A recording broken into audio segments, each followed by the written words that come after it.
dans le prochain épisode de Demain nous appartient. Tandis que Sandrine est soupçonnée de meurtre, Alma est au bout de ses limites. De son côté, Charlie n'arrive pas à quitter Gabriel. Attention, les paragraphes qui suivent contiennent des spoilers sur l'épisode de Demain nous appartient diffusé lundi soir sur TF1. Si vous ne voulez rien savoir, ne lisez pas ce qui suit. Mercredi 20 janvier dans Demain nous appartient. Sandrine est soupçonnée de meurtre selon la police, Franck est décédé d'une blessure par balle dans le dos. Anne-Marie, qui dormait au moment des faits, raconte à Martin et Aurore que son compagnon avait mis fin à leur histoire et qu'il avait l'intention de quitter la ville. Martin réalise ensuite un prélèvement sur les mains d'Anne-Marie afin de vérifier la présence éventuelle de traces de résidus de poudre. De son côté, la famille Guillot est en deuil. Comme Gabriel reproche à Sandrine d'avoir mené la vie dure à son oncle, Morgan explique que Franck n'était pas celui qu'il prétendait être et qu'il avait une part sombre qui lui a sans doute coûté la vie. Non loin de là, Anne-Marie est mise hors de cause et le commandant Constant retrouve un flacon d'un neuroleptique très puissant. Inquiet pour la mère de Sandrine, ce dernier l'emmène à l'hôpital en suspectant immédiatement Franck de l'avoir drogué.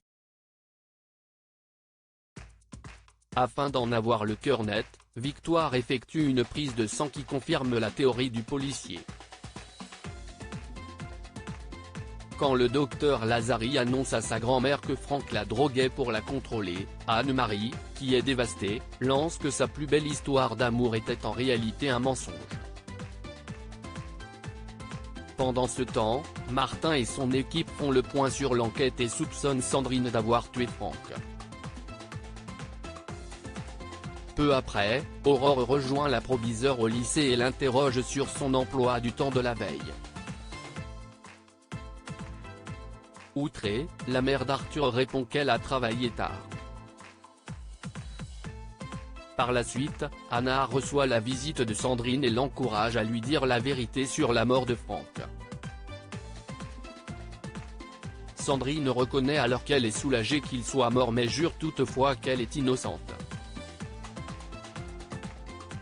Au moment de partir, Anna remarque une tache rouge sur le manteau de son ami. Après avoir prétendu qu'il s'agissait d'une tache de feutre, Sandrine se précipite à l'évier pour la nettoyer. Alma est au bout de ses limites. Samuel est toujours perturbé par Iris. Lorsqu'Alma indique qu'elle a repéré quelques hôtels pour leur escapade en Corse, Samuel est ailleurs mais accepte malgré tout de réserver les billets d'avion dans la journée. Le docteur Donnier ausculte quant à lui Iris qui évoque ses différentes rencontres avec Samuel. Pour la rassurer, William certifie qu'elle n'a aucune raison d'avoir peur de lui et promet de lui parler. Plus tard, William conseille à son ami de garder ses distances avec Iris. Dépité, Samuel rentre chez lui et prévient Alma qu'il a oublié de prendre les billets d'avion. Tandis qu'elle cherche à comprendre ce qu'il se passe, le médecin finit par avouer qu'Iris et Leila partagent le même cœur. Au bout de ses limites, la professeure d'anglais déclare que concurrencer un fantôme n'est pas l'idée qu'elle se fait du couple. Charlie n'arrive pas à quitter Gabriel. Jules et Charlie arrivent au lycée ensemble. Lorsque la jeune femme précise qu'elle n'a pas encore eu le courage de quitter Gabriel, Jules, qui ne supporte plus cette situation, enjoint sa copine à le faire sans attendre. Dans la journée, Charlie rejoint Gabriel avec la ferme intention de tout lui dire. Le fils Guillaume l'informe alors que son oncle a été assassiné et Charlie, visiblement touché, le prend dans ses bras. Ne sachant plus quoi faire, la fille Molina se confie à son frère. Selon ce dernier, elle doit se montrer franche avec Gabriel mais Charlie refuse de lui faire du mal. Peu après, elle prie Jules de lui laisser un peu de temps pour régler la situation.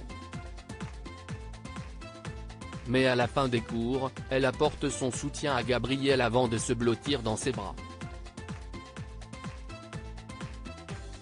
Un geste qui n'échappe pas à Jules qui les observe au loin.